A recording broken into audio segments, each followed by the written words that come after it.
कहानियाँ। किसे पहले खाऊं। एक जंगल में एक बूढ़ा सियार रहता था। वो बहुत चालाक था, लेकिन बुढ़ापे के कारण उसमें वो शक्ति नहीं थी जिससे वो अपने समाज के लिए कोई जासूसी का काम कर सके या अपने शिकार खुद पकड़ सके। इसलिए सियारों ने उसे जंगल में कहीं छोड़ देने का फैसला किया, जिससे उसे अपने हिस्से का शिकार देना न पड़े और जंगल में मरे पड़े शिकार को खाकर वो अपना पेट भर सके। ऐसा फैसला कर एक दिन सियारों ने उसे जंगल में अकेला छोड़ दिया।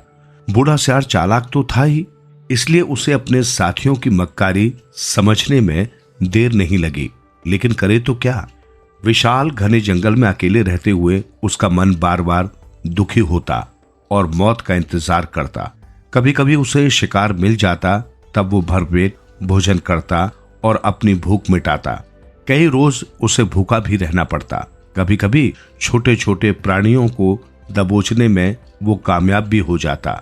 इस तरह उसका समय बीत रहा था। एक दिन उसने एक शिकारी को जंगल में आते देखा। वो एक कोने में झाड़ी में दुबक कर बैठ गया। वो सोचने लगा, अगर शिकारी मुझे अपना शिकार बना ले तो मुझे इस दुखी जीवन से छुटकारा मिल जाएगा। अतः इस झाड़ी से निकलकर शिकारी के समक्ष चला जाता हूँ। ये सोचकर सियार झाड़ी से बाहर निकला। शिकारी की नजर हिलती हुई झाड़ी से निकलते हुए सियार पर गई, लेकिन वो सियार का कहीं नहीं हिरण और जंगली सूअर का शिकार करने आया था। इसलिए वो उस ओर ध्यान न देकर इधर उधर देखने लगा। एकाएक उसकी नजर हिरण पर पड़ी। उसने अपने नुकीले बाण से उस हिरण पर निशाना साधा। निशाना अचूक था। बाण लगते ही हिरण लड़खड़ाकर गिर पड़ा। शिकारी हिरण को लेने के लिए आगे बढ़ा। तभी उसने एक भालू को लपककर अपनी ओर आते हुए देखा। शिकारी ने अपने को बचाने की नीयत से भालू पर बाण साधा, लेकिन उसके लंबे लंबे बाल थे, जिसके कारण वो बाण भालू का कुछ नहीं बिगाड़ पाए। भालू के शरीर में कुछ घाव जरूर बने, पर बाण लगने से भालू मरा नहीं। बाण लगने से भालू को बहुत गुस्सा आया। उसने गुस्से में उछलकर शिकारी को घायल कर दिया। भालू के भारी पंजे से शिकारी घायल होकर वहीं गिर पड़ा। क्रोधित भालू ने शिकारी का खून पीकर अपना क्रोध शांत किया। इसके पश्चात घायल भालू वहां से चल पड़ा। बूढ़ा सियार इस दृश्य को देखकर बहुत घबरा गया। वो डर से कांपने लगा, लेकिन भालू को वहां से जाते देख उसकी जान में जान आई। उसने अपने को संभाला और फिर अपने सामने के दृश्य को देखा। सामने दो दो लाशें थी। एक ओर हट्टे कट्टे शिकारी की लाश, तो दूसरी ओर भारी भरकम हिरण की लाश। भूख के कारण उसके मुंह से लार टपकने लगी। पहले किसे खाऊं, वो सोचने लगा। एकाएक उसे ख्याल आया, मैं एक ही बार में दोनों लाशों को नहीं खा सकता। पहले एक को खाया जाए, फिर बाद में दूसरे को। ये सोचते हुए उसने अपनी आंखें बंद कर ली। आंखें बंद कर उसने सोचा, मेरी नजर जिस पर पड़ेगी उसे ही पहले खाऊंगा। ये बात मन में आते ही उसने अपनी आंखें खोली। आंखें खुलते ही उसकी नजर सबसे पहले उस धनुष पर पड़ी जो शिकारी के हाथ से गिर पड़ा था। धनुष को देखते ही वो सोचने लगा, इसकी डोर भी तो चमड़े की बनी है, अतः पहले इस दांत को चबाकर दांतों की धार को तेज करता हूं, इसके बाद शिकार का आनंद लूंगा। इसी सोच के साथ उसने अपने एक पैर से धनुष के एक कोने को दबाया और दूसरे पंजे से दांत को उठाते हुए मुंह की ओर ले गया। लेकिन ये क्या, दांत के लगते ही दांत टूट गया और धनुष के कोने से सिर पर जोर का धक्का लगा। झटके से लगी चोट से सियार धड़ाम से नीचे गिरा और उसकी जान निकल गई। पेड़ पर बैठे हुए कौवे की जोड़ी इस दृश्य को देख कौवे की जोड़ी को ये समझते देर नहीं लगी कि सियार को उसके लालच का फल मिला है। इसके बाद दोनों ने कांव कांव कर अपनी जमात को बुलाना शुरू किया। कुछ देर पश्चात सारे कौवे वहां जमा हो गए। उन्होंने सियार के नाम आए शिकार के मांस को नोचना शुरू किया। कहानियाँ। गुबलू की छलांग। वो एक रद्दी बेचने वाला लड़का था। नाम था गोपाल, पर सब उसे गुबलू कहकर पुकारते थे। गुबलू के मन में लिखने पढ़ने की बड़ी चाहत थी, पर उसके पिता के पास उसे पढ़ाने के पैसे नहीं थे। मुश्किल से गुजारा होता था। फिर पढ़ाई लिखाई की कौन सोचे। वे बार बार गुपलू से कहा करते, अरे भाई गुपलू, तुम पढ़ लिख कर क्या करोगे, मेरे काम में कुछ मदद करो तो घर में 4 पैसे आएंगे। सुनकर गुपलू उदास हो जाता, पर भला वो क्या करता।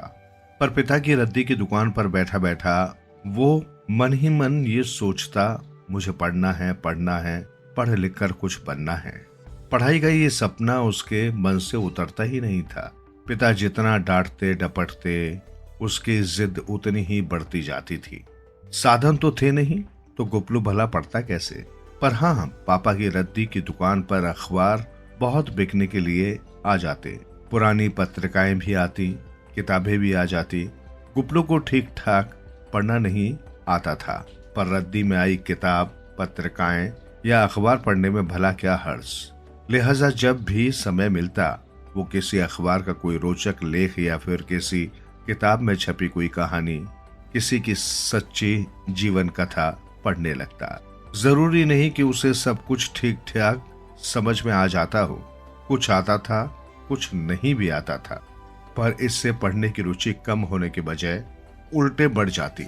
सोचता, मैं पढ़ूंगा, जरूर पढ़ूंगा, और जब बहुत पढ़ लिख लूंगा तो वे बातें जो आज समझ में नहीं आती तब साफ समझ में आएंगी। वैसे उसने देखा कि पहली बार में जो बात समझ में नहीं आती वो दूसरी तीसरी बार गौर से पढ़ने पर अपने आप मन में उतरती जाती है। लिहाजा गुपलू की कोशिश बढ़ती गई और पढ़ने लिखने की उसकी एकाग्रता भी। कई बार कोई ग्राहक रद्दी लेने या देने आता तो भी गुपलू अपनी पढ़ाई में ही लगा रहता। इस पर गुपलू के पापा को गुस्सा आ जाता। कहते, गुपलू तू सब चौपट कर देगा, मैं जानता हूँ, पता नहीं तेरा ये पागलपन कब कम होगा। सुनकर गुपलू उदास हो जाता। फिर देर तक उसके चेहरे पर रौनक नहीं लौटती थी, आंखें बुझी बुझी सी रहती। तब पापा का मन भी उन्हें धिक्कारने लगता। सोचते, इतना होशियार मेरा बच्चा है, थोड़ा पढ़ लिख लेगा तो क्या हर्ज है। स्कूल तो मैं उसे भेज ही नहीं पाया, अपनी कोशिश करके बेचारा थोड़ा पढ़ता लिखता है तो भी मैं उसे टोक दूं, ये तो अच्छी बात नहीं। धीरे धीरे गुपलू के पापा का व्यवहार बदलने लगा। अब गुपलू को टोकने के बजाय कभी कभी वे खुश होकर कहते थे, बेटा गुपलू क्या पढ़ रहा है, जरूर कोई अच्छी चीज होगी, मुझे भी बताना। इस पर गुपलू इतने उत्साह से अपनी पढ़ी हुई चीजों के बारे में बताता कि सुनकर गुपलू के पापा की आंखों में चमक आ जाती। सोचते, अरे वाह, मेरा बच्चा तो खासा होशियार है, मैं तो उसे बेकार में ही डांटता डपटता था। गुपलू के पापा की दुकान पर बहुत से पढ़े लिखे लोग भी कभी कभी रद्दी बेच जाते। वे गुपलू की बातें सुनकर तो हैरान होते, सोचते गुपलू में कुछ अलग सी बात है, लड़का खास लायक है। उन्होंने गुपलू के पापा से कहा, देखना तुम्हारा लड़का बड़ा होकर कुछ बनेगा।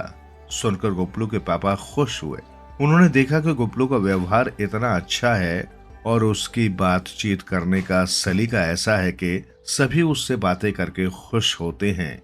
उससे दुकान पर ग्राहक भी बहुत आने लगे और सभी गुपलू की तारीफ करते हैं। आखिर उन्होंने गुपलू के जिम्मे एक नया काम लगाया। दुकान के आसपास ही यूनिवर्सिटी के प्रोफेसरों के मकान थे। उन्होंने गुपलू से कहा, तू हर महीने जाकर उनके यहाँ से रद्दी ले आया कर, तू ईमानदारी से ठीक तोलेगा, ठीक रेट लगाएगा तो वे तुझे ही खुशी से वो सारी किताबें देंगे। फिर तेरे बात करने का सलीका ऐसा है कि उन्हें अच्छा लगेगा। सुनकर गुपलू तो बहुत खुश हुआ। अभी तक वो दुकान की एक छोटी सी तंग दुनिया में खोया रहता, बाहर का और आसपास का उसे कुछ पता ही न था। पर अब गुपलू रद्दी लेने के लिए घर घर जाने लगा तो उसने आसपास के संसार और लोगों को ज्यादा नजदीक से देखा।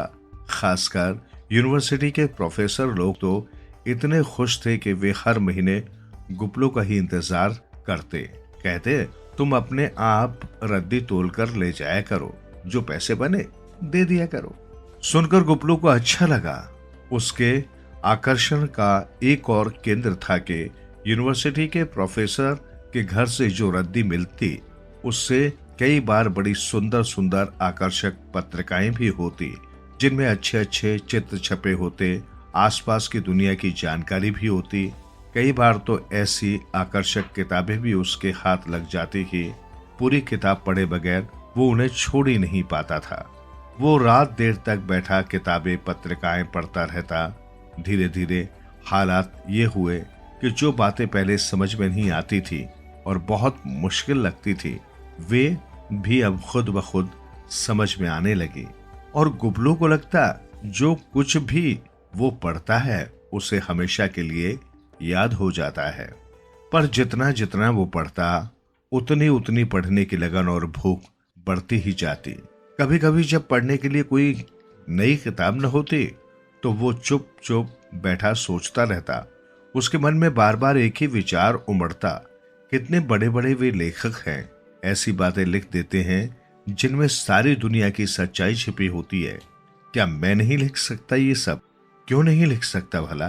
पापा ने गुबलू को किस कदर पढ़ाई लिखाई में लीन देखा तो समझ गए कि बच्चा धुनी है और जिंदगी में अपने ढंग का कोई काम कर दिखाएगा। उन्होंने उसे डांटना छोड़ दिया था। जब यूनिवर्सिटी के पढ़े लिखे लोग आकर दुकान पर बैठते तो वे गुबलू से देर देर तक बातें करते, गुबलू की जी खोलकर तारीफ करते। इससे अंदर ही अंदर गुबलू के पापा का मन पुलकित हो जाता।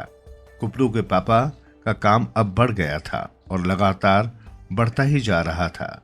ज्यादातर लोग जो वहां आते वे गुबलू के आकर्षण की वजह से ही आते। गुबलू के मन में जीवन के रहस्यों को जानने की खासी जिज्ञासा थी। जब वो पढ़े लिखे प्रोफेसरों के आगे अपने सवाल रखता तो वे हैरान होकर कहते, अरे गुबलू, तू तो एक दिन भी स्कूल नहीं गया, तो तू इतना सोच कैसे लेता है? कुछ लोगों को लगता कि गुबलू जो इतनी होशियारी से बातें करता है जरूर पढ़ा लिखा भी होगा। ऐसे ही एक प्रोफेसर साहब एक दिन दुकान पर आ गए, प्रोफेसर श्रीधरन। उन्होंने बातें करते करते गुबलू से पूछा, गुबलू तुम तो खासे पढ़े लिखे लगते हो, तो क्या बीच में पढ़ाई छोड़ दी? इस पर गुबलू ने बड़े दर्द के साथ कहा, नहीं प्रोफेसर साहब, मैं तो एक दिन भी स्कूल नहीं गया। जो कुछ भी पढ़ा उसके लिए मैं आप लोगों को ही गुरु मानता हूँ। आपके यहाँ से जो मैं रद्दी लेकर आता था उससे कई बार अच्छी अच्छी किताबें पत्रिकाएं निकल आती थी। उन्हें पढ़ा तो लगा जीवन का रहस्य मेरे आगे खुलता जा रहा है। स्कूल जाने की तो अब उम्र नहीं रही तो क्या हुआ, घर पर तो मैं ज्ञान और जीवन का रहस्य सीख ही सकता हूँ। सुनकर प्रोफेसर साहब इतने चकित हुए कि बार बार गुबलू के सर पर हाथ फेरते हुए कहा, बेटे मेरा आशीर्वाद है, तुम जीवन में कुछ बनोगे। उन्होंने गुबलू के पापा से भी कहा, आपका बेटा लायक है, हो सकता है कभी मैं इसे अपने साथ काम करने के लिए बुलाऊं, आप रोकिएगा नहीं। काम? गुबलू के पापा की कुछ समझ में नहीं आया। तब प्रोफेसर साहब ने समझाया कि वे अंतरिक्ष किरणों पर शोध कर रहे हैं। इस बारे में एक प्रोजेक्ट बनाकर उन्होंने यूनिवर्सिटी के वाइस चांसलर साहब के पास भेजा है। जैसे ही वो प्रोजेक्ट पास होगा वे उस पर काम शुरू कर देंगे, लेकिन उन्हें अंतरिक्ष के निरीक्षण के लिए एक मेहनती और समझदार सहायक की जरूरत है। गुबलू से ज्यादा मेहनती और समझदार भला कौन होगा? यही सोचकर उन्होंने गुबलू के पापा से कहा था, मौका आने पर मैं गुबलू को ले जाऊंगा। और सचमुच देर नहीं हुई। कोई 1.5-2 महीने में प्रोफेसर साहब को प्रोजेक्ट पास होकर आ गया। उन्होंने गुबलू के पापा की दुकान पर आकर कहा, आपके बेटे को अब आपसे मांग रहा हूं, भरोसा कीजिए, मैं कुछ ऐसा बनाकर आपको लौटाऊंगा कि सारी दुनिया में उसका नाम हो जाएगा। आपको गर्व होगा कि आपके बेटे ने कितना अनोखा काम किया है। प्रोफेसर साहब की गुबलू के बारे में ये राय कतई गलत नहीं थी। उन्होंने गुबलू से अंतरिक्ष किरणों के बारे में देर तक लंबी बात की। गुबलू उन प्रोफेसर साहब के घर से जो रद्दी के कागज लाता था, उनमें ढेरों कागजों में अंतरिक्ष किरणों के बारे में जानकारी होती थी। उन रफ कागजों को ही वो मेहनत से पढ़ लिख कर अंतरिक्ष किरणों के बारे में बहुत कुछ जान गया था। लिहाजा जब प्रोफेसर साहब से अंतरिक्ष किरणों और बिजली आदि बनाने में उनके उपयोगों को लेकर बात हुई तो गुबलू की आंखें खुशी से चमकने लगी। बोला, प्रोफेसर साहब, अगर ऐसा हो जाए तो दुनिया का नक्शा ही बदल जाएगा, खासकर हिंदुस्तान में कितनी खुशहाली आ जाएगी। तब कोई बिजली की कमी के कारण रोएगा धोएगा नहीं, खूब कारखाने चलेंगे, उत्पादन होगा और भारत दुनिया का नंबर 1 देश बन जाएगा। सुनकर प्रोफेसर साहब ने जोरों से गुपलू की पीठ थपथपा दी। बोले, शाबाश, तुमने समझ लिया मेरा क्या सपना है और मैं असल में शोध के जरिए क्या करना चाहता हूँ। अगले दिन से अंतरिक्ष के निरीक्षण आदि के लिए दूरबीन और दूसरे यंत्र गुपलू को मिल गए और उसका काम तय हो गया। गुपलू इस कदर मन लगाकर और इतनी होशियारी से अपना काम करता कि प्रोफेसर साहब हर बार उसकी पीठ थपथपाते हुए कहते, शाबाश गुपलू, मुझे तुम्हारे जैसे साथी की ही जरूरत थी। लेकिन गुपलू स्कूल या कॉलेज में पढ़ा नहीं था, तो कभी कभी उसके आगे मुश्किलें भी आ जाती थी। लिहाजा प्रोफेसर साहब उसे घंटा 1.5 घंटा पढ़ाया भी करते थे और गुपलू इतनी तेजी से पढ़ाई हुई चीजों को याद कर लेता कि प्रोफेसर साहब की खुशी का ठिकाना न रहता। एक बार प्रोफेसर साहब गुपलू को अपने साथ अंतरिक्ष किरणों पर हो रहे एक राष्ट्रीय सम्मेलन में ले गए। गुपलू के लिए देश के जाने माने वैज्ञानिकों और चिंतकों को पास देखने का ये पहला अवसर था। उसके मन में रोमांच था। बेहद उत्साहित होकर एक एक शब्द वो ध्यान से सुन रहा था। जब विद्वानों के व्याख्यान समाप्त हुए और श्रोताओं के प्रश्नों का समय आया तो गुपलू ने इतने अच्छे सवाल पूछे कि व्याख्यान देने वाले वैज्ञानिकों तक हैरान रह गए। उन्होंने सोचा शायद गुपलू यूनिवर्सिटी का कोई लेक्चरर है, पर बाद में उसने अपना परिचय देते हुए कहा, क्षमा करें, मैं आज तक कभी स्कूल नहीं गया। खाली अपने पिता की रद्दी की दुकान पर बैठकर अखबार, पत्रिकाएं, किताबें पढ़ते हुए मैंने थोड़ा बहुत लिखना पढ़ना सीखा है। सुनते ही सबके मुंह खुले के खुले रह गए। उस दिन गुपलू की इतनी तारीफ हुई कि अखबारों के जो रिपोर्टर आए वे उसका एक विशेष इंटरव्यू लेकर गए और अखबारों में अगले दिन मोटे मोटे अक्षरों में छपा के रद्दी बेचने वाला एक लड़का वैज्ञानिक बनकर देश का नाम ऊंचा करने का सपना देख रहा है। उसकी प्रतिभा ने देश के बड़े से बड़े वैज्ञानिकों को चमत्कृत कर दिया है। अनपढ़ गुपलू अब देश का भविष्य और कल का वैज्ञानिक है। उधर गुपलू जब सेमिनार से निकलकर बाहर आया तो उसके मन की अजीब सी हालत थी। उसके भीतर एक भूचाल सा था और वो जैसे बार बार अपने आप से ही कह रहा था, हाँ, मैं कुछ भी कर सकता हूँ।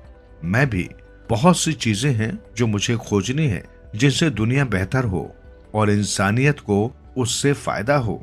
गुपलू रात दिन प्रोफेसर श्रीधरन के साथ काम में जुटा था और वो बहुत जल्दी उसने उनके साथ मिलकर अंतरिक्ष किरणों की बहुत सी ऐसी विशेषताएं खोज निकाली जो अभी तक किसी को ज्ञात ही नहीं थी।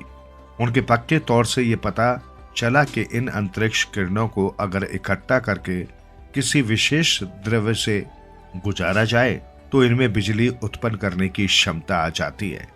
ये अंतरिक्ष किरणें और बिजली के बीच संबंध की निकटतम कड़ी थी जिसने दुनिया के बड़े से बड़े वैज्ञानिक का ध्यान आकर्षित किया।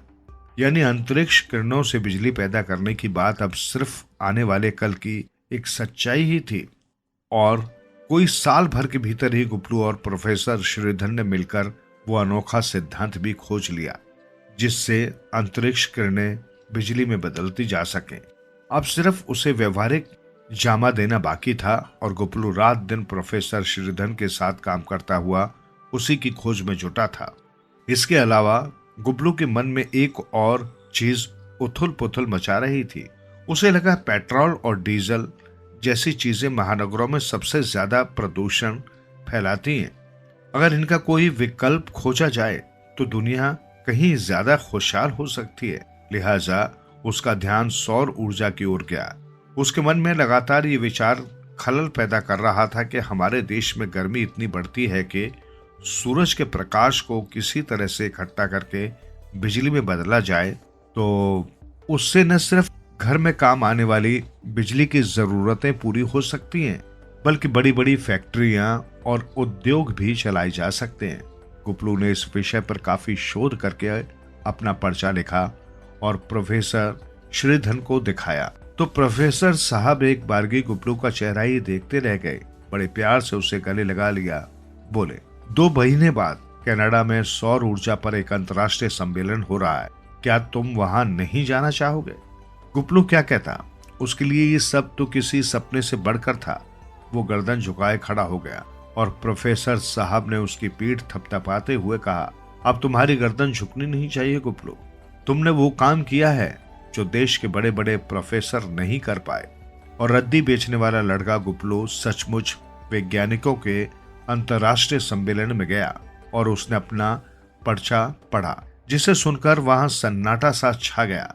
सभी वैज्ञानिक चकित और चमकृत हो गुपलू की ओर देख रहे थे, मानो पूछना चाहते हो, गुपलू ये विचार तुम्हारे भीतर आया कैसे? और गुपलू बार बार पत्रकारों द्वारा सवाल किए जाने पर एक ही बात कहता, मेरे गुरु तो प्रोफेसर श्रीधरन है, जिन्होंने मुझे राह दिखाई और इस लायक बनाया। मैं था ही क्या, मेरे भीतर तो बस थोड़ा पढ़ने और कुछ बनने की ललक थी, पर मैं इतनी दूर तक आ पाऊंगा ये प्रोफेसर श्रीधरन की आंखें ही देख पाई थी, वरना तो खुद मुझे अपने आप पर यकीन नहीं था। गुपलू का ये पर्चा इतना प्रभावशाली था और उसकी सीधी सादी बातों में जीवन की इतनी मार्मिक सच्चाई छिपी थी कि कनाडा के अखबारों ने जी भरकर गुपलू की तारीफ की। उसे विश्व के सबसे ज्यादा संभावनाशील वैज्ञानिकों में से एक माना गया। गुपलू लौटा तो हवाई अड्डे से उतरते ही उसे प्रोफेसर श्रीधरन दिखाई दिए, जो खुद उसे लेने आए थे। उन्हें देखते ही गुपलू की आंखों में आंसू छलछला आए। ये खुशी के आंसू थे। उसने प्रोफेसर साहब के पैर छूने चाहे, पर प्रोफेसर श्रीधरन ने उसे गले लगाकर कहा, गुपलू अब तुम मेरे बराबर आ गए हो, बल्कि मुझसे भी बड़े वैज्ञानिक हो। मेरा आशीर्वाद है, तुम जीवन में बड़े बड़े काम करो। और सचमुच अगले 10 वर्षों में गुपलू ने सौर ऊर्जा से बिजली उत्पन्न करने की इतनी सरल विधि खोज निकाली कि लोग हैरान रह गए। गुपलू ने एक पत्रकार सम्मेलन में कहा, अभी सौर ऊर्जा से पैदा हुई ये बिजली थोड़ी महंगी है। मेरी कोशिश है कि ऐसे रसायन खोजूं जिनमें सौर ऊर्जा को प्रवाहित करने पर और सस्ती बिजली मिल सके। वो दिन सचमुच ग्रामीण भारत के उदय का दिन होगा। तब हर गरीब के घर बिजली होगी और कोई गांव ऐसा नहीं होगा जहां बिजली का प्रकाश न हो। उस दिन के बाद से गुपलू अभी तक सौर ऊर्जा से बिजली पैदा करने की नई से नई और सस्ती विधियां खोजने में जुटा है, जिससे देश में हर आदमी को लाभ हो। गरीब से गरीब आदमी भी बगैर बिजली के न रहे। गुपलू को अब लोग उसके पूरे नाम गोपाल कृष्ण वर्मा के नाम से जानते हैं। दिल्ली यूनिवर्सिटी ने उसके असाधारण आविष्कारों के कारण उसे मानद डायरेक्टरेट की डिग्री प्रदान की, तो वो डॉक्टर गोपाल कृष्ण वर्मा के नाम से जाने जाने लगा। अब सारी दुनिया में उसका नाम है। उसे डॉक्टर वर्मा कहकर पुकारने वाले लोगों की कमी नहीं है। लेकिन प्रोफेसर श्रीधरन के मुंह से अगर गलती से डॉक्टर वर्मा निकल जाता है तो गुपलू की आंखें छलछला उठती हैं। वो बड़ी विनम्रता से कहता है, नहीं प्रोफेसर साहब, मैं तो आपका वही गुपलू हूँ। दुनिया चाहे जो भी कहे, मगर आप गुपलू कहेंगे। आपसे गुपलू सुनकर जो खुशी मुझे मिलती है वो दुनिया के बड़े से बड़े वैज्ञानिकों की तारीफ सुनकर भी नहीं मिलती। सुनकर डॉक्टर श्रीधरन के चेहरे पर प्यार और संतोष का अनोखा भाव नजर आने लगता है।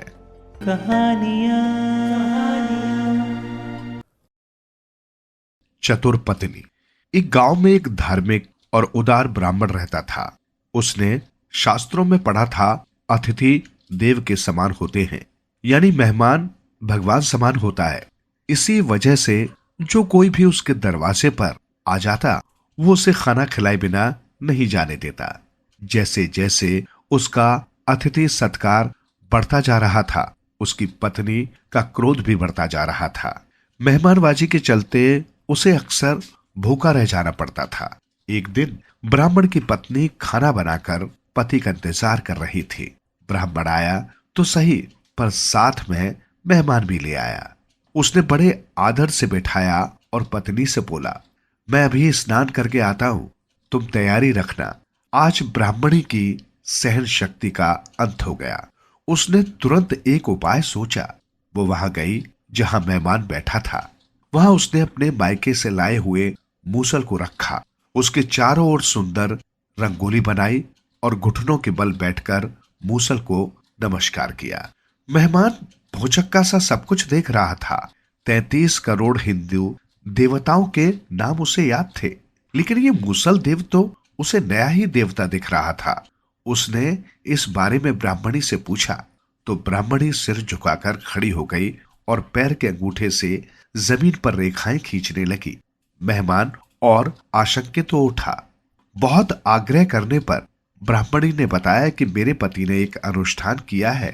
अनुष्ठान के अनुसार रोज एक विद्वान को वो घर में आमंत्रित करते हैं। उसे बड़ी भक्ति पूर्वक इस मूसल से 3-4 बार पीटते हैं और फिर 16 व्यंजनों वाला खाना खिलाकर उसे बड़े आदर से विदा करते हैं। आपने सुना नहीं ये क्या कह कर गए हैं कि मैं उनके स्नान करके आने तक सब तैयार रखूं। मेहमान ने सोचा 16 व्यंजनों की दावत कितनी भी आकर्षक हो, लेकिन मूसल से 3 बार मार खाना, फिर चाहे वो कितना भी भक्ति पूर्वक क्यों ना हो। बाप रे! मेहमान तो अपनी जान बचाकर भागने लगा। इतने में ही ब्राह्मण स्नान कर लौटा। मेहमान को कमरे में नहीं पाया तो उसने पत्नी से पूछा। पत्नी सिर झुकाकर खड़ी हो गई। ब्राह्मण को कुछ शक हुआ। उसने डपटकर पूछा तो पत्नी ने कहा, जी बात यह है कि आपके मेहमान ने कोई अनुष्ठान किया है, उसके लिए वो ये मूसल घर ले जाना चाहते थे, पर मैं भला ये मूसल कैसे दे दूं? मैं जब जब इस मूसल को देखती हूं तो मुझे मेरी मां की याद आती है। ब्राह्मण ठहरा मेहमानों की खातिरदारी करने वाला। ये सुनते ही एक क्षण में मूसल लेकर मेहमान के पीछे पीछे दौड़ा। ब्राह्मण ने उसे मेहमान को जोर से आवाज दी, अरे सुनो, अनुष्ठान कभी अधूरा नहीं रहना चाहिए। मेरी पत्नी तो मूर्ख है। रुको रुको, अनुष्ठान। ये सुनकर तो मेहमान और भी तेज भागने लगा। उसे लगा कि ब्राह्मण उसे अपने अनुष्ठान के लिए पुकार रहा है। वो और तेज भागने लगा क्योंकि वो तो अपनी पिटाई की कल्पना कर रहा था। उसने आसपास के लोगों को भी इस बात की सूचना दे दी। इसलिए दूसरे ही दिन से लोगों ने ब्राह्मण के साथ उसके घर जाना बंद कर दिया। कहानियाँ चमके थाल कटोरे। पारो बर्तन साफ करती जा रही थी और रोती जा रही थी। उसकी माँ सुबह सुबह काम पर जाने से पहले उसे ढेर सारा घर का काम बताकर गई थी। इसमें खाना बनाना, घर की साफ सफाई थी, तो साथ ही बर्तन साफ करना भी। स्कूल से आने के बाद पारो ने मम्मी के बताए बाकी सारे काम पूरे कर लिए, पर बर्तन साफ करने में उसे मुश्किल आ रही थी। वो बुरी तरह थक चुकी थी। फिर स्कूल के होमवर्क की भी चिंता थी। अगर सारा समय ऐसे ही निकल गया तो फिर स्कूल का काम कैसे होगा। फिर एक मुसीबत ये थी कि उसकी कॉपी भर गई थी और नई कॉपी के लिए मम्मी ने पैसे नहीं दिए थे। मम्मी का कहना था कि घर में पैसे हैं ही नहीं तो वो क्या करे, घर का राशन पानी लाए या फिर पारो के लिए कॉपी किताबें ही खरीदती रहे। लेकिन पारो भला ये बात स्कूल में मैडम से कैसे कहेगी। सुनकर वे और भी डांटेंगी। फिर उसकी पेंसिल भी घिस गई थी और जरा सी पेंसिल से लिखने में उसे परेशानी हो रही थी। अगर वो मम्मी से ये कहे तो वे और भी चिढ़ जाएंगी। फिर शायद कहने लगे कि नहीं पारो, तुझे पढ़ने की जरूरत नहीं है, तू घर पर ही बैठ। तब पारो बर्तन साफ करती जा रही थी और यही सब सोचती जा रही थी। सोचते सोचते न जाने कब उसकी आंखों से आंसू बह निकले। पारो ने दुख भरी सांस लेकर सोचा, उफ, मुझसे ज्यादा दुखी और उदास शायद ही कोई लड़की हो। फिर अचानक उसके मन में परी का ख्याल आया, चांदनी परी का। अभी कुछ रोज पहले मैडम ने उसे एक कहानी सुनाई थी। उसमें चांदनी परी एक राजकुमारी को राक्षस के पंजों से छुड़ा लेती है। बाद में राजकुमारी वापस अपने महल में पहुंचती है तो राजा और रानी को कितनी खुशी होती है। पर क्या परियां खाली राजकुमारियों की ही मदद करती हैं, मेरे जैसी गरीब बच्चे की नहीं। पारो ने सोचा तो फिर से एक बूंद आंसू उसकी आंख से टपका। तभी उसे उन बर्तनों में से एक उजाला सा फूटता नजर आया और वो कुछ समझ पाती इतने में ही सुनाई दिया, क्यों नहीं पारो, क्यों नहीं, परियां गरीब बच्चों की भी मदद करती हैं। वे तो दुनिया के सभी बच्चों को प्यार करती हैं। पारो ने अचकचाकर देखा आवाज कहां से आ रही है। तभी उसे लगा कि जिस थाल को वो साफ कर रही थी वो अचानक सोने की तरह चमकने लगा और उसमें से एक सुंदर सी परी का चेहरा नजर आ रहा है। और पारो को लगा कि कोई उसके कानों में फुसफुसाव कर कह रहा है, देख पारो, अब से जो भी बर्तन साफ करने के लिए हाथ में लोगी वो बस तुम्हारा हाथ लगते ही सोने की तरह जगमग जगमग करने लगेगा। इसके बाद चांदनी परी गायब हो गई। पारो समझ नहीं पा रही थी जो कुछ उसने देखा और सुना है वो वाकई सच है या सपना। शाम को मम्मी लौटकर आई तो रसोई के बर्तन देखकर हैरान थी। खुश होकर बोली, पारो, आज तो तूने बर्तन खूब रगड़ रगड़ कर धोए हैं, बिल्कुल सोने की तरह चमचमा रहे हैं। नए बर्तन भी इनके आगे फीके लगे। सुनकर पारो को खुशी हुई, पर अब भी चिंता थी कि वो क्या करे क्या नहीं। उसने फिर मम्मी से कॉपी के लिए कहा तो मम्मी ने 5 रुपए निकाल कर दिए और कहा, पारो, सब्जी खरीदने के लिए रखे थे, इस बार बिना सब्जी के काम चला लेंगे, तू कॉपी लाकर अपना काम कर ले। उसी समय पारो दौड़ी दौड़ी गई, कॉपी ले आई और काम करने में जुट गई। अचानक काम करते करते उसे परी का ध्यान आया। बोली, मम्मी, तुम कहो तो मैं आसपास के कुछ घरों में बर्तन साफ कर लिया करूं, घर में 4 पैसे आएंगे तो किल्लत नहीं रहेगी। मम्मी को हैरानी हुई। बोली, तू बर्तन साफ करेगी, पर तो तू कह रही थी कि ये काम तुझे बिल्कुल अच्छा नहीं लगता।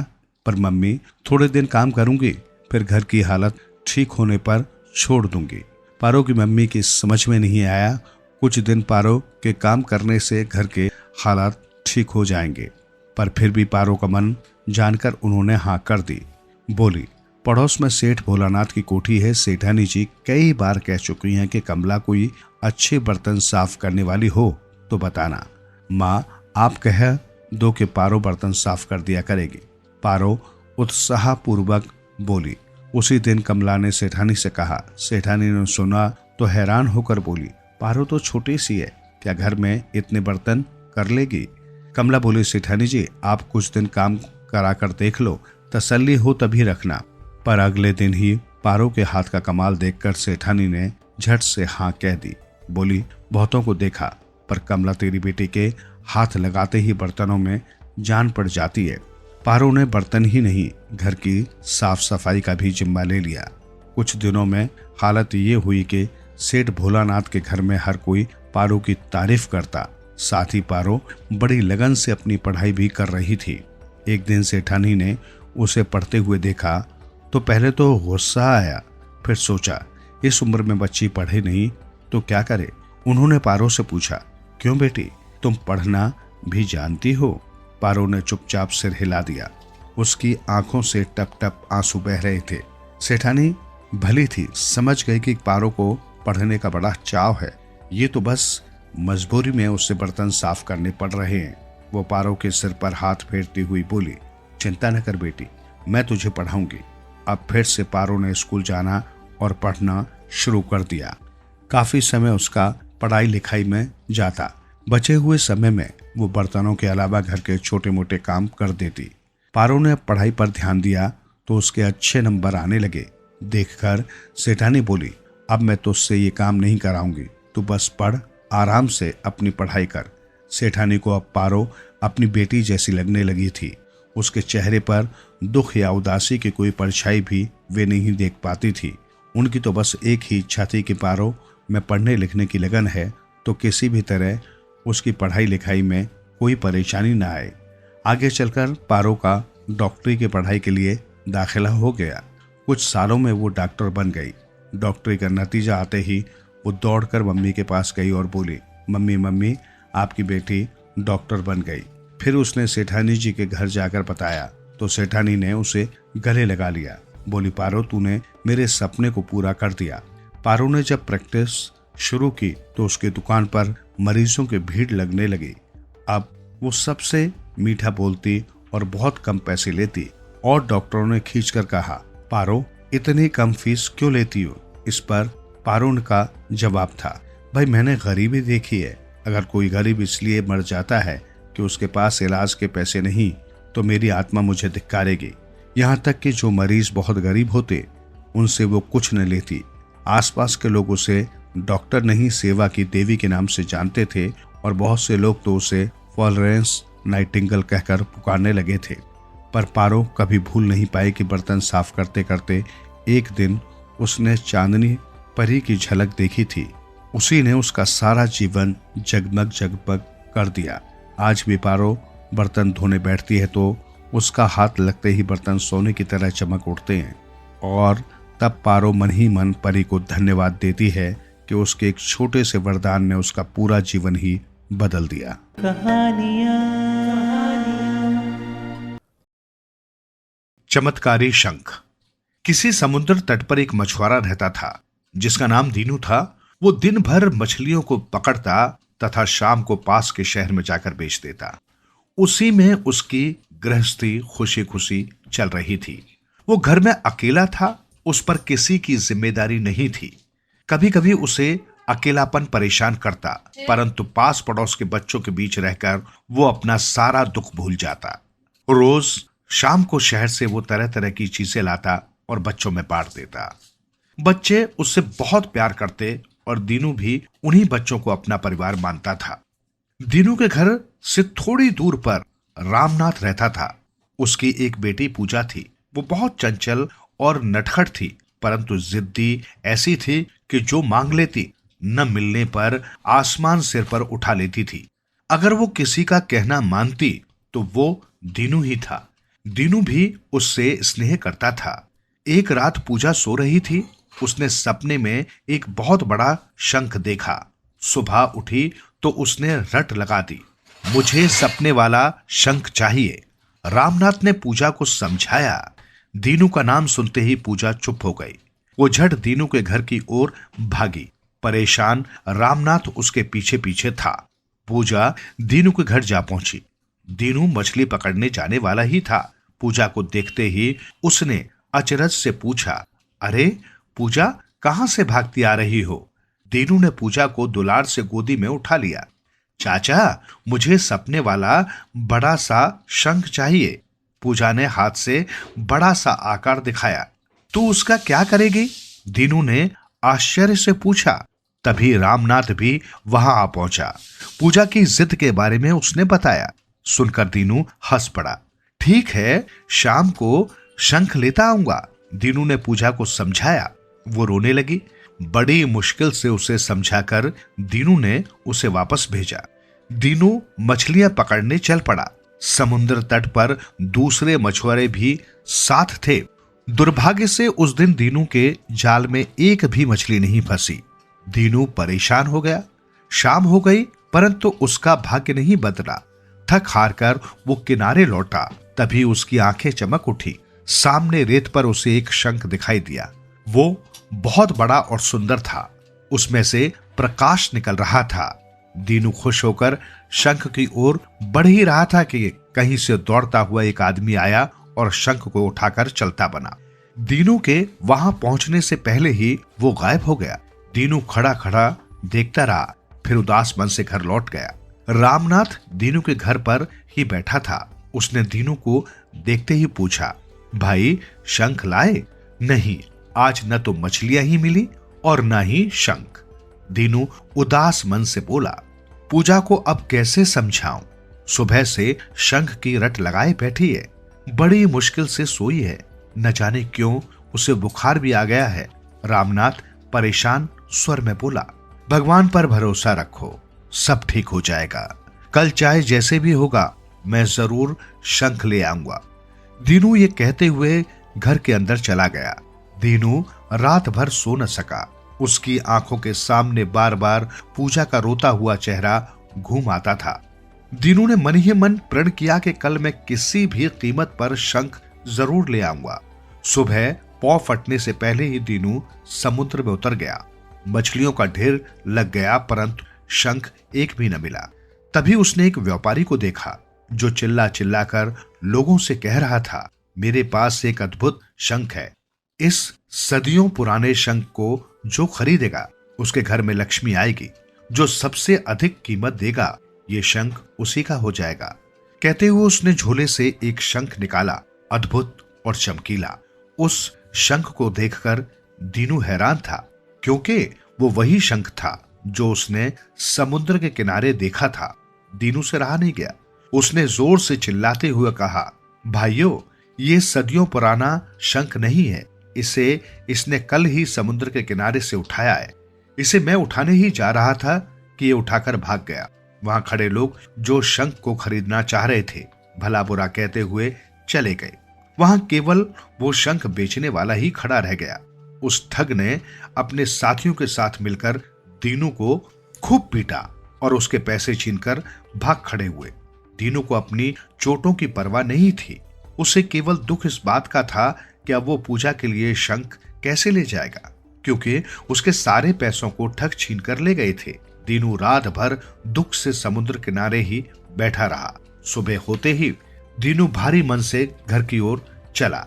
चोट लगने के कारण वो चल भी नहीं पा रहा था। रास्ते में ही उसे रामनाथ मिल गया। दीनू उससे कुछ कह पाता उससे पहले ही रामनाथ बोल पड़ा, दीनू, तुम रात भर कहां थे? हम तुम्हें ढूंढ रहे थे। रात को ही तुम्हारा भेजा हुआ शंख पूजा को मिल गया। उसकी तबीयत अब ठीक है। वो उसी शंख के साथ खेल रही है और तुम्हें याद कर रही है। तुम जल्दी चलो।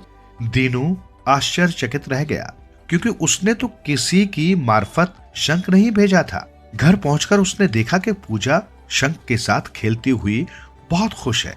ये शंख ठीक वैसा ही था जिस प्रकार का उस ठग के पास था। दीनू की समझ में नहीं आया कि ये चमत्कार कैसे हो गया। उसी समय शंख से आवाज आई, दीनू, आश्चर्य मत करो, मैं चमत्कारी शंख हूं।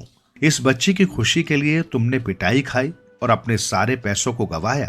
बच्चों में देवता का निवास होता है। जो बच्चों को हरदम खुश देखना चाहता है उसकी देवता भी सहायता करते हैं। मैं स्वयं ही यहाँ आया हूँ। शंख की बात सुनकर सब आश्चर्यचकित रह गए। कहानियां। चोर और पुजारी। बहुत समय पहले की बात है। दक्षिण में समुद्र के तट पर एक मंदिर था। उसका पुजारी ब्रह्मचारी तो था ही, पूजा अर्चना अभिषेक या उत्सव के बदले भी एक कौड़ी दान नहीं लेता था। राजा से उसने कभी कोई अनुदान नहीं लिया। पुजारी का इस दुनिया में कोई नहीं था। मंदिर ही उसका घर था और मूर्तियों के रूप में भगवान ही उसके माँ बाप थे।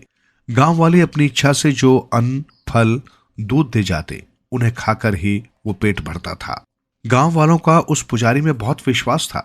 जिसके घर बच्चे न होते या कष्ट लगे रहते, व्यापार में भाग्य साथ न देता, वे मंदिर में आकर मनौती मांगते और उनकी इच्छा पूरी हो जाती। वे पुजारी को मायावी मानने के बजाय महात्मा कहने लगे थे। कभी कभार कोई भक्त कीमती भेंट मंदिर में चढ़ा जाता तो पुजारी उसके तत्काल ही राजा के पास पहुंचा देता। मंदिर के पास ही एक सेठ रहता था।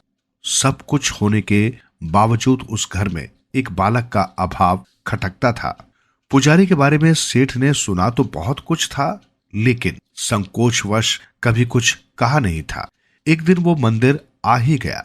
पुजारी ने उससे मूर्ति का अभिषेक करवाया और मन्नत मंगवाई कि उसके यहाँ बालक होने पर वो नियमित रूप से भगवान का भजन करेगा। सौभाग्यवश सेठ की इच्छा पूरी हुई। सेठ ने न सिर्फ भव्य समारोह किया बल्कि सोने का एक आम बनवाकर भगवान के श्री चरणों में अर्पित करने मंदिर की ओर चल दिया। उस समय पुजारी पूजा पाठ के बाद ध्यान में लीन था। पूजा द्रव्यों सहित सोने के आम को एक थाल में रखकर पुजारी के पास आकर सेठ ने कहा, मुनिवर, मैं समुद्र में स्नान करने जाता हूँ। मेरे आने पर ही आप अर्चना करें।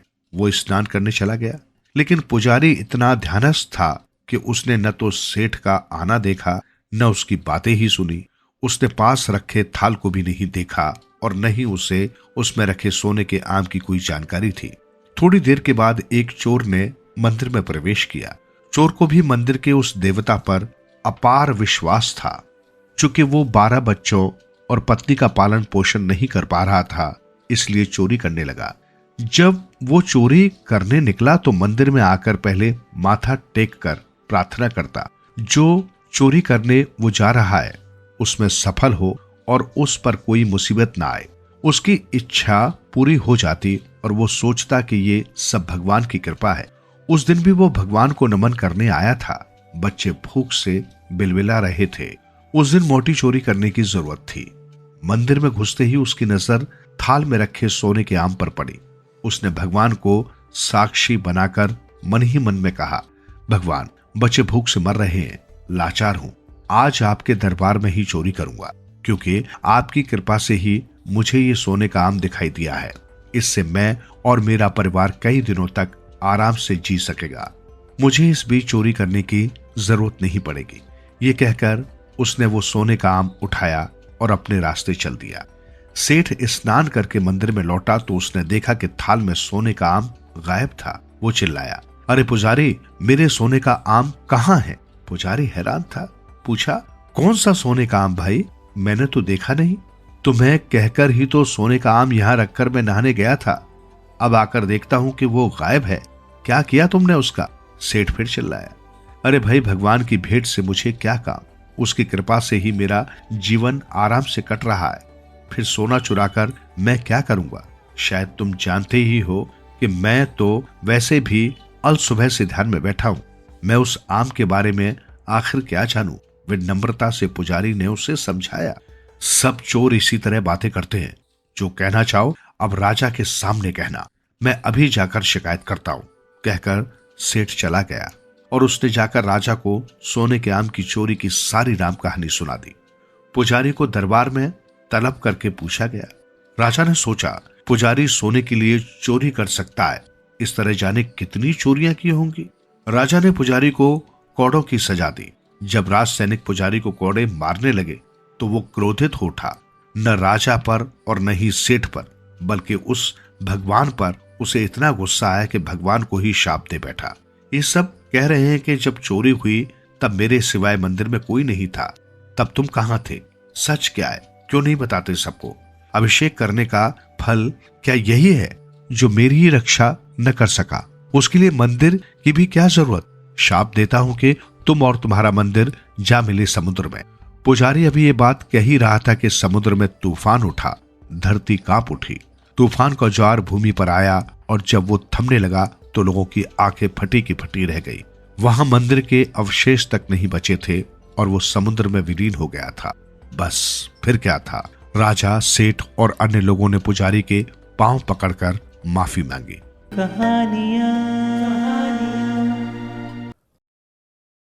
तरकीब। प्राचीन काल की बात है। एक बार किसी गांव में अकाल पड़ा। खेत सूख गए, पशुओं के लिए चारा न रहा, लोग भूख से मरने लगे।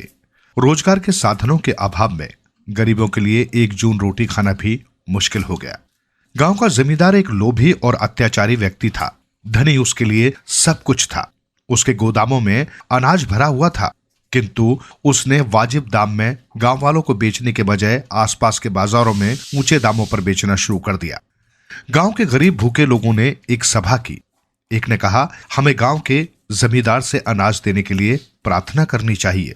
सभा में बैठे एक नौजवान ने कहा, प्रार्थना करने से वो कंजूस हमें कुछ नहीं देगा, अतः मैं उसके घर जाकर अपनी एक युक्ति से अनाज लेकर आता हूं। ग्रामीणों को विश्वास नहीं हुआ कि नौजवान को इस काम में सफलता मिलेगी। फिर भी सबने उसकी बात मान ली। नौजवान जमींदार के भोजन घर की खिड़की के निकट उसके बगीचे में आकर एक पेड़ की तरफ चुपचाप देखने लगा। जमींदार अभी भोजन करके खिड़की पर आया ही था। नौजवान को बगीचे में खड़ा देखकर जमींदार बोला, कौन है? बगीचे में खड़ा क्या कर रहा है? नौजवान ने कोई जवाब नहीं दिया। जमींदार क्रोधित होकर उसके पास गया, बोला, बहरा हो गया है? सुना नहीं? मैं क्या पूछ रहा हूं? यहां तुम क्या कर रहे हो? कुछ नहीं, मैं इस पेड़ पर छबील पंछी का घोंसला ढूंढ रहा हूं। कल मैंने उसे इसी पेड़ पर बैठे देखा था। नौजवान ने जवाब दिया, छबील पक्षी? वो कौन सा पक्षी है? जमींदार ने आश्चर्य से पूछा। वो पक्षी बहुत मुश्किल से दिखाई देता है। वो जिस पेड़ पर घोंसला बनाता है उसमें चमत्कारी संजीवनी बेल बूटी होती है। संजीवनी बेल बूटी? हाँ, छबील पक्षी अपना घोंसला संजीवनी बेल बूटी से बनाता है, जिसमें अद्भुत शक्ति होती है। अच्छा, क्या शक्ति होती है? पहली बात तो यह कि वो बहुत कीमती होती है, सोने से भी अधिक कीमती। दूसरी बात यह कि वो इतनी चमत्कारी होती है कि उसे सिर पर रखते ही कोई भी व्यक्ति एकदम से गायब हो सकता है। गायब हुआ व्यक्ति सबको देख सकता है, लेकिन उसे कोई नहीं देख सकता। नौजवान ने इतना कहा और वो एकदम उछल पड़ा। मिल गया, छबील पक्षी का घोंसला मिल गया। मैं अभी उसे अपने घर ले जाता हूं। जमींदार ने देखा कि पेड़ पर सचमुच किसी पक्षी का घोंसला है, जिसे देखकर नौजवान बहुत खुश हो रहा है। वो बोला, खबरदार जो इस घोंसले को अपने घर ले जाने की कोशिश की।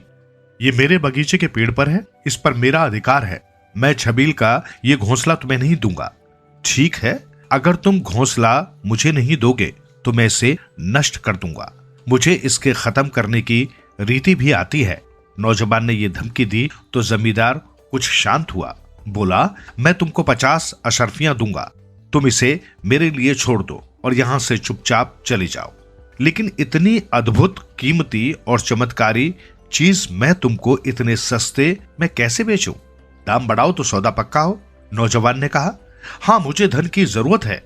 यदि तुम मुझे 50 बोरे अनाज दे दो तो ये सौदा पक्का हो सकता है। जमींदार ने सौदा मंजूर कर लिया। नौजवान ने अनाज लेकर उसी समय गांव के जरूरतमंद लोगों को बांट दिया। उधर जमींदार ने अपने नौकरों को आदेश देकर पेड़ से वो घोंसला सुरक्षित उतरवा लिया और अपनी पत्नी के सामने उसके एक एक तिनके को अपने सिर पर रखकर पूछने लगा, सच बताओ, क्या मैं तुम्हें दिखाई देता हूं? पत्नी बोली, साफ दिखाई देते हो। जमींदार बार बार अलग अलग तिनका सिर पर रखकर दोहराता रहा, ठीक तरह से देखकर बताओ, क्या मैं तुम्हें दिखाई देता हूं? उसकी पत्नी तंग आ गई, झल्लाकर बोली, मुझे कुछ दिखाई नहीं देता, अब तुम यहां से जाओ। जमींदार खुश होकर बाहर निकल पड़ा। सबसे पहले वो गांव के हलवाई की दुकान पर गया और वहां बन रही जलेबियां उठाकर बिना दाम चुकाए ही चलने लगा।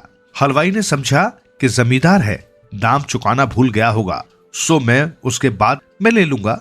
अतः वो कुछ बोला नहीं। थोड़ी देर बाद जमींदार एक आभूषण विक्रेता की दुकान में बेधड़क घुसकर आभूषण बटोरने लगा। दुकान के कर्मचारियों ने उसे तुरंत धर दबोचा। पहले तो उसकी खूब पिटाई की, फिर उसे पुलिस के हवाले कर दिया। उसे अपनी जमानत देनी पड़ी। जमींदार समझ गया कि उसके साथ धोखा हुआ है, लेकिन इससे उसे सीख भी मिल गई कि अकाल के कठिन दौर में लोगों की सहायता नहीं करने के कारण ही उसकी ये गत बनी और उसे सजा भी मिली। भविष्य में उसने सबकी मदद करने की कसम खाई। उसे उस नौजवान की चतुराई और अपनी मूर्खता पर भारी पश्चाताप हुआ।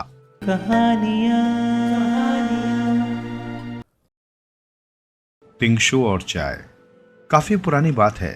चीन में संगाई के बौद्ध मठ में पढ़ रहे छात्रों में तिंगशो सबसे होनहार और साहसी छात्र था।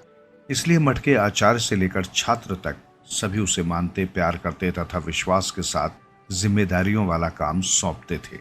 एक दिन जंगल पार के गांव से आचार्य की पत्नी गुरु माँ का बुलावा आया।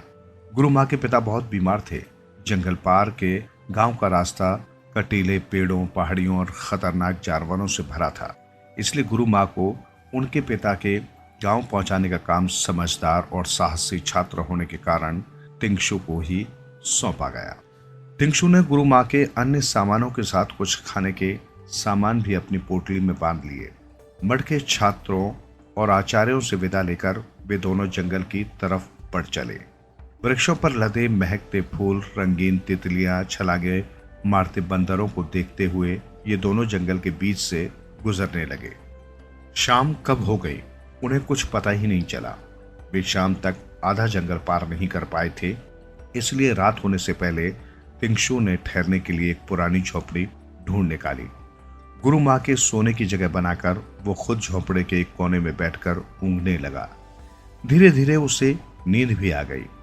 सवेरे धूप आने पर तिंगशु की नींद खुली। उसने गुरु माँ को जगाने के लिए आवाज दी, लेकिन उनका तो सारा शरीर नीला पड़ चुका था और सांसें चलनी बंद हो गई थी। किसी जहरीले सांप के काट लेने से गुरु माँ मर चुकी थी। उन्हें मरा देखकर तिंगशु दहाड़े मारकर रोने लगा। तिंगशु की पीड़ा भरी आवाज सुनकर जंगल से गुजर रहा एक जादूगर उसके पास पहुंचा। वो जादूगर को देखते ही उसके पैरों से लिपटकर और जोर से रोने लगा। जादूगर के पूछने पर तिंगशु ने अब तक की पूरी बातें बता दी। जादूगर ने तिंगशु को अपने आंसू पोंछ लेने को कहा। फिर उसने सामने खड़े जंगली शहतूत के पेड़ की तरफ इशारा करके कहा, शहतूत की हिलती डाली को देखो, इसी पर तुम्हारी गुरु माँ की जान गुमसुम बैठी है। तिंगशु ने गुरु माँ की जान को बहुत देखने की कोशिश की, लेकिन उसे कुछ नहीं दिखा। जादूगर ने फिर कहा, तुम नहीं देख पाओगे, लेकिन मैं साफ देख रहा हूं। तुम्हारी गुरु माँ अभी भी शहतूत के पेड़ पर बैठी है। जादूगर ने तिंगशु को ढांढस बंधाते हुए कहा, घबराओ नहीं, तुम्हारी गुरु माँ फिर से अपने शरीर में लौटकर जीवित हो जाएगी। मैं तुम्हें एक मंत्र बताता हूँ, जिसे तुम 2 दिन 2 रात बिना रुके जपते रहोगे तो गुरु माँ की जान फिर अपने शरीर में वापस आ जाएगी।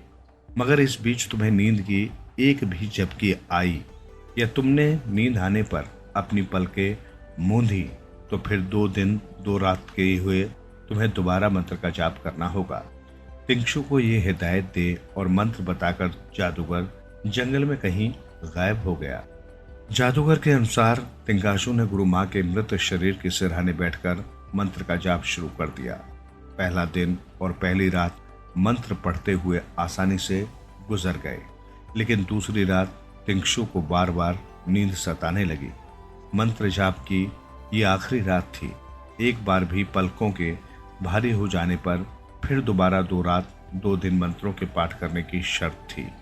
ये सोचकर के पलकें रहेंगी न नींद आएगी, तिंगशु ने खाने की पोटली से चाकू निकालकर आंखों की दोनों पलकें काट डाली और उन्हें झोपड़े के एक कोने में फेंक दिया।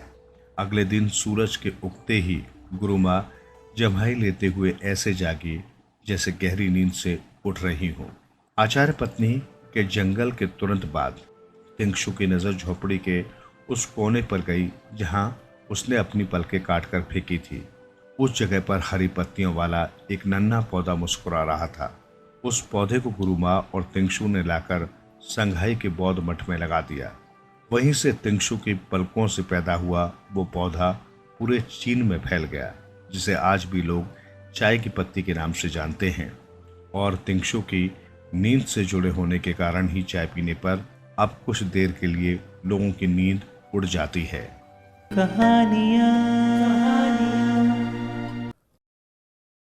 नकल का चक्कर। पीटर स्कूल से निकला तो थोड़ा परेशान था। उसे लगा उसकी आंखें जल रही हैं, माथा तप रहा है, कंधे पर बस्ता लटकाए वो जैसे अपने आप में ही बेसुध बड़बड़ाता जा रहा था। सेकंड सेकंड उफ, फिर सेकंड। मेरी जिंदगी में सेकंड तो ऐसे दर्ज हो गया है जैसे गले में पड़ा हुआ भारी पत्थर। फर्स्ट तो मैं कभी आ ही नहीं सकता क्लास में। फर्स्ट आएगा हमेशा विशाल वासवानी। जाने क्या जादू कर दिया है उसने टीचर पर कि हमेशा यही फर्स्ट, यही उसका मन हो रहा था। यही विशाल मिल जाए तो उसे घूंसे मार मार कर बदला ले लूं। पढ़ाई में नहीं तो कम से कम घूंसेबाजी में तो मैं फर्स्ट आ ही सकता हूं। पर अगले ही पल पीटर शर्म से पानी पानी हो गया। वो किसके बारे में सोच रहा है? विशाल के बारे में। विशाल जो कि उसका प्यारा दोस्त है और हर मौके पर उसकी मदद के लिए आगे रहता है, वही विशाल। लेकिन जाने क्यों आज विशाल के प्रति अपने क्रोध को वो मन से नहीं निकाल पा रहा था। हालांकि विशाल से ज्यादा गुस्सा उसे अपने आप पर था। वो क्यों नहीं विशाल की तरह मेहनत कर पाता, विशाल की तरह ध्यान से क्लास में अध्यापक की बातें क्यों नहीं सुनता और उन्हें डायरी में नोट क्यों नहीं करता। जो भी हो, पीटर और विशाल की दोस्ती में आज पहली बार दरार पड़ गई थी। विशाल ने तो कुछ नहीं कहा था, बस पीटर के अंदर ही अंदर भूचाल पैदा हो गया था। इसलिए कि क्लास टेस्ट में लगातार तीसरी बार विशाल फर्स्ट आया था और पीटर सेकंड। इस बार पीटर ने कुछ ज्यादा पढ़ाई भी की थी। वो विशाल को पछाड़ना चाहता था, लेकिन पीटर और विशाल दोनों 8वीं के छात्र थे। दोनों में इतनी पक्की दोस्ती थी कि दोनों अक्सर साथ ही रहते, साथ ही पढ़ते, साथ ही खिलते भी थे। अध्यापक अक्सर दूसरे छात्रों से कहा करते थे, देखो पीटर और विशाल की जोड़ी को, कितने अच्छे दोस्त हैं ये और कितने होशियार भी, तुम इनसे कुछ सीख सकते हो। दूसरे छात्र ये सुनकर प्रशंसा भरी नजरों से विशाल और पीटर की ओर देखते। वे भी वैसा ही बनना चाहते थे, लेकिन पीटर न जाने क्या हुआ था उसे और वो भला क्या बनना चाहता था। क्या विशाल की जगह मैं फर्स्ट नहीं आ सकता? ये सवाल एक जहरीले कीड़े की तरह पीटर को भीतर ही भीतर काटने लगा और उसके भीतर बहुत गहरी उधेड़-बुन शुरू हो गई। पर न जाने क्यों उसका आत्मविश्वास लड़खड़ा रहा था। उसे लग रहा था विशाल इतना मेहनती है कि वो पढ़ाई करके उसे पछाड़ नहीं सकता, तो क्या कोई और तरकीब नहीं हो सकती? कोई और? अचानक पीटर का ध्यान मिन्ना की ओर गया। पीटर का एक दोस्त था मिन्ना, खूब गप्पी, चालाक, लेकिन पढ़ाई में एकदम फिसड्डी। पढ़ाई लिखाई की उसे कोई परवाह नहीं थी, बस इम्तिहान के समय तिकड़म भिड़ाकर किसी तरह नकल कर लेता था, फिर भी वो पास हो ही जाता था। पीटर ने सोचा कि वो भी इस बार नकल का सहारा लेगा। पढ़ाई से विशाल को नहीं पछाड़ा जा सकता, तो नकल से तो पछाड़ा ही जा सकता है। पीटर मिन्ना के पास गया और उससे नकल करने की तरकीबें पूछने लगा। कैसे जूते के भीतर मोजे में कागज छिपाकर ले जाया जा सकता है, कैसे कागज पर कोहनी रखकर अध्यापक को चकमा देकर पूरा सवाल नकल किया जा सकता है। सब बातें उसने मिन्ना से जान ली। अब वो विशाल का साथ छोड़कर मिन्ना का साथ ही ज्यादा देने लगा। दिन भर पढ़ाई से भी छुट्टी मिली, दिन भर गपशप, दिन भर तिकड़मे। पीटर को लगा सफलता का रास्ता तो इतना आसान है, उसे पहले ये सब क्यों नहीं सूझा। उधर विशाल महसूस कर रहा था कि पीटर कुछ बदला बदला है और उससे कटने लगा है। पहले तो उसने नजरअंदाज किया, लेकिन बात बढ़ती नजर आई। तब एक दिन उसने पीटर को अलग ले जाकर कहा, क्यों अपना वक्त बर्बाद कर रहे हो? मिन्ना को तो कुछ पढ़ना नहीं है, किसी न किसी तरह जोड़ तोड़ कर ही लेगा, मगर तुम्हें तो इन दिनों मेहनत से पढ़ना चाहिए, गया वक्त लौट कर नहीं आता। सुनकर पीटर ने कंधे उचकाते हुए लापरवाही से कहा, भाई उब गए अपन तो इस रोज रोज की पढ़ाई से। ये तुम्ही को मुबारक हो, अभी तो थोड़ा सैर सपाटे का मजा ले ले, इम्तिहान आएगा तो देखा जाएगा। और नकल तो तुम जानते ही हो अपन कभी करते नहीं। लेकिन विशाल से झूठ मूठ मना करने के बावजूद पीटर ने मन में पक्की तरह सोच लिया था कि चाहे कुछ हो वो इस बार नकल करेगा और पूरी क्लास में फर्स्ट आकर दिखाएगा। आखिर सालाना इम्तिहान में सिर्फ 1 सप्ताह बाकी रह गया। विशाल तो रात दिन पढ़ने में जुटा था, पर पीटर का मन बार बार उचट जाता। वो हमेशा यही सोचता कि कैसे कम से कम मेहनत करके नकल के जरिए ज्यादा से ज्यादा नंबर ले आए। नकल का उसका पहला मौका था, इसलिए उसके दिल में अक्सर दुखी होने लगती। कभी कभी मारे घबराहट के पसीना पसीना हो जाता, लेकिन मिन्ना की बताई तरकीबों पर उसे पूरा भरोसा था। एक एक करके पूरा सप्ताह गुजर गया और इम्तिहान का दिन भी आ गया। पहला पर्चा गणित का था, इसी में पीटर के नंबर कुछ कम आते थे, इसलिए शुरू में उसे काफी डर लगा। फिर उसने क्लास नोट्स की कॉपी को मरोड़कर पैंट में छिपा लिया और चौकन्ना होकर परीक्षा भवन में अपनी डेस्क पर जा पहुंचा। शुरू में पीटर ने एक आध सवाल खुद करना चाहा, पर घबराहट के मारे आसान से सवाल भी उससे हल नहीं हो रहा था। आखिर उसने कॉपी निकाल ली और सावधानी से उसे छिपाकर नकल करने लगा। सभी अध्यापक उसे अच्छा और होशियार विद्यार्थी समझते थे, इसलिए किसी ने इस ओर ध्यान नहीं दिया। फिर भी नकल करते हुए पकड़े जाने का डर तो था ही। इस घबराहट में पीटर बड़ी मुश्किल से पूरा पेपर हल कर पाया। परीक्षा भवन से लौटते समय पीटर बड़ा खुश था। मन ही मन वो कह रहा था, गणित में तो 100 में से 100 नंबर पक्के, बाकी विषयों में भी थोड़ा बहुत नकल का सहारा मिल जाए तो बेड़ा पार। जैसे भी हो इस बार विशाल को पछाड़ना ही है। पीटर ये सोचता हुआ जा रहा था कि रास्ते में उसे विशाल दिखाई पड़ा। उसने चिल्लाकर कहा, अरे विशाल रुको, तुम्हारा पेपर कैसा हुआ, कुछ बताओ तो यार। उत्साह के मारे पीटर हवा में उड़ रहा था। उसे लगा विशाल पर अपना सिक्का जमाने का यही मौका है, लेकिन विशाल के चेहरे पर भी पूरा आत्मविश्वास था। बोला, लगता तो है मेरा पूरा पेपर सही है। फिर दोनों ने सवालों के उत्तर मिलाए। आधे से ज्यादा सवालों के उत्तर उन दोनों के अलग अलग थे। ये कैसे हो सकता है, जबकि दोनों ही ये कह रहे थे कि उनके पेपर पूरे सही हुए हैं। पीटर ने अब आव देखा न ताव अपनी जेब से नकल के कागज निकालकर शान से उन्हें लहराया। ये लो यार, इनसे मिला के देखो, अपन इस मामले में गलती नहीं कर सकते। पहले तो विशाल कुछ भौचक्का सा रह गया। वाकई पीटर के सभी उत्तर क्लास नोट्स वाली कॉपी से मिलते थे। फिर उसकी समझ में आ गया कि माजरा क्या है। असल में कॉपी में जो सवाल थे, पेपर में दिए गए सवालों की संख्या उनसे थोड़ी भिन्न थी। कम से कम पेपर के आधे सवालों में गणित के मैथ्यू सर ने थोड़ा उलट फेर कर दिया था, जबकि ऊपर से देखने पर ये सवाल बिल्कुल वैसे ही लगते थे। पीटर नकल की हड़बड़ी में ये बात तो देख ही नहीं पाया था। तो पीटर, तुमने नकल की, तुमने नकल का सहारा लिया ना? विशाल की आवाज में गहरा दुख था। पीटर क्या कहे, उसका दिल तो बैठता जा रहा था, सिर चकराने लगा था। वो धम से अपनी जगह बैठ गया। बोला, ओ विशाल, मैं बर्बाद, बिल्कुल बर्बाद। मैं तो भूल ही गया था कि। विशाल लगातार ढाढ़स बंधाता रहा, पर पीटर पर कोई असर नहीं पड़ा। उसकी घबराहट बढ़ती जा रही थी। बोला, दोस्त, अब बाकी पेपर नहीं दूंगा, मुझ में हिम्मत नहीं है, तैयारी भी नहीं है। विशाल ने दिलासा दिया, नहीं तुम खूब तैयारी करके बाकी पेपर दो, नकल का चक्कर छोड़ो, तुम्हारे अच्छे नंबर आएंगे, मुझे विश्वास है। पीटर चौंका। क्या तुम्हें विश्वास है विशाल कि मैं पास हो जाऊंगा? उसकी आंखें फटी फटी सी थी। हाँ मुझे विश्वास है, पास तो हो गए ही, तुम्हारे नंबर भी अच्छे आएंगे। विशाल ने प्यार से उसके कंधे पर हाथ रखकर कहा। पर मेरा विश्वास तो टूट रहा है विशाल, पीटर घबराते हुए बोला। तो कम से कम मेरे विश्वास पर तो विश्वास कर सकते हो ना, देख लेना तुम्हारे बहुत अच्छे नंबर आएंगे, विशाल ने कहा। और पीटर को लगा उसके चारों ओर कसा हुआ निराशा का घेरा टूट रहा है। उसने मेहनत की तो बाकी पर्चे खूब अच्छे गए। इस बार भी वो पूरी क्लास में सेकंड आया, पर इतना खुश था, इतना जैसे हवा में उड़ रहा हो। अगली बार मैं जानबूझकर अपने पर्चे खराब कर लूंगा, फिर तुम जरूर फर्स्ट आओगे। विशाल कई बार मजाक में उसे छेड़ता और दोनों दोस्त खूब हंसते। खूब कहानियाँ। नींद क्यों नहीं आती नवाब को? बात उन दिनों की है जब हमारे देश में राजा और नवाब होते थे। आंध्र प्रदेश में एक नवाब थे। उन्हें अजीब बीमारी हो गई। नवाब सारी रात करवटें बदलते रहते, पर आंखों से कोसों दूर रहती नींद।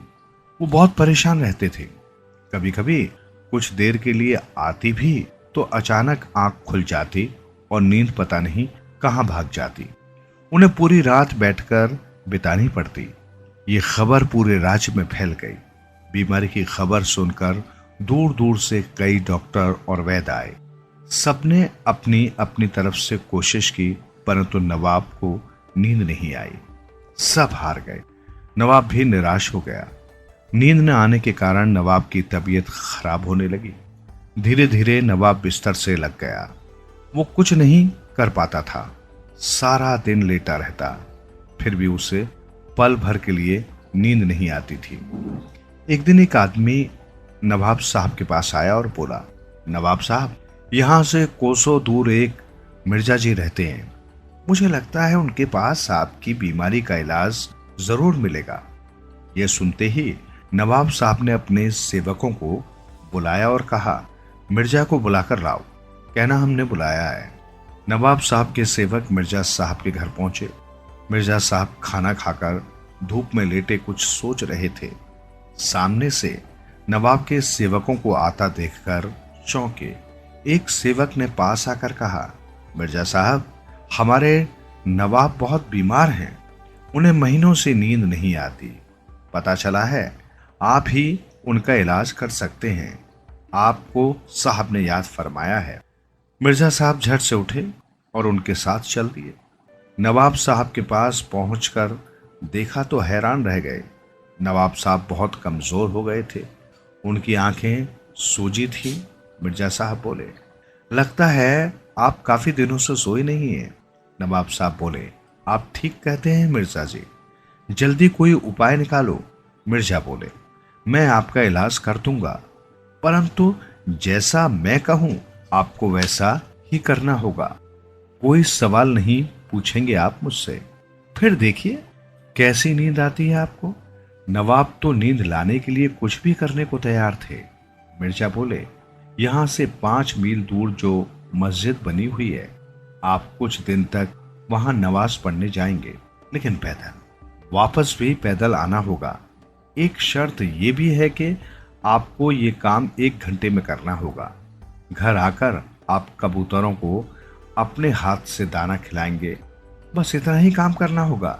नवाब तो कभी 2 कदम भी पैदल नहीं चला था, फिर पैदल 5 मील जाना और आना कैसे हो सकता था? मरता क्या न करता, इलाज तो करवाना था। दूसरे दिन सुबह सुबह नवाब साहब मस्जिद की ओर चल दिए। पूरी स्पीड से जा रहे थे। वहां पहुंचने में उन्हें 25 मिनट लग गए। नमाज पूरी कर चुके तो 45 मिनट बीत गए। अब उनके पास सिर्फ 15 मिनट बचे थे। नवाब साहब बहुत घबराए। उन्होंने मस्जिद से दौड़ लगानी शुरू की और अपने महल में आकर ही दम लिया। उनकी सांस बुरी तरह फूली हुई थी। सेवक देखकर मुस्कुराने लगे। कुछ पल सुस्ताने के बाद वे पक्षियों को दाना खिलाने लगे। दाना देखकर आसपास के कई पक्षी वहां आ गए। सब चीं चीं करके शोर मचाने लगे। नवाब साहब को उसमें भीनी भीना संगीत सुनाई देने लगा। नवाब साहब के मन को संतोष भी मिल रहा था। वो वहीं आंगन में पड़ी चारपाई पर लेट गए और पता ही नहीं चला कि उन्हें कब नींद आ गई। नवाब साहब घंटों सोते रहे। जब उनकी नींद खुली तो शाम ढल चुकी थी। वो अपने आप को एकदम तरोताजा महसूस कर रहे थे। नवाब साहब बहुत खुश हुए। वो मिर्जा साहब को ये खुशखबरी सुनाना चाहते थे और उन्हें इनाम भी देना चाहते थे। अपने सेवकों से मिर्जा साहब के बारे में पूछा तो सेवक ने कहा, वे तो अपने घर चले गए हैं, कल सुबह आने को कह गए। दूसरे दिन सुबह नवाब साहब मिर्जा का इंतजार करते रहे, परंतु मिर्जा नहीं आए। नवाब साहब ने देर करना ठीक न समझा और चल दिए मस्जिद की ओर। 1 घंटे में उसी तरह भाग भाग कर गए और नमाज पढ़कर वापस आ गए। आज भी उनकी नींद शाम को खुली। नवाब साहब ने अपने सेवकों से पूछा, आज मिर्जा नहीं आए क्या? एक सेवक बोला, हुजूर आए तो थे, पर आपको सोता देखकर वापस चले गए हैं। हाँ, आपके लिए एक पत्र दे गए हैं। नवाब ने जब वो पत्र खोला तो उसमें लिखा था, नवाब साहब, अब आप जान गए होंगे अपना इलाज। आपको किसी और इलाज की जरूरत नहीं है। बस आप शरीर से इतना काम लीजिए कि वो पूरी तरह थक जाए और दिमाग को शांत रखने के लिए दुखियों की सहायता करें। फिर देखिए आपको नींद कैसे नहीं आती। अब नवाब को नींद का रहस्य पता चल गया था। वो मेहनत करते और दीन दुखियों की सहायता भी करते।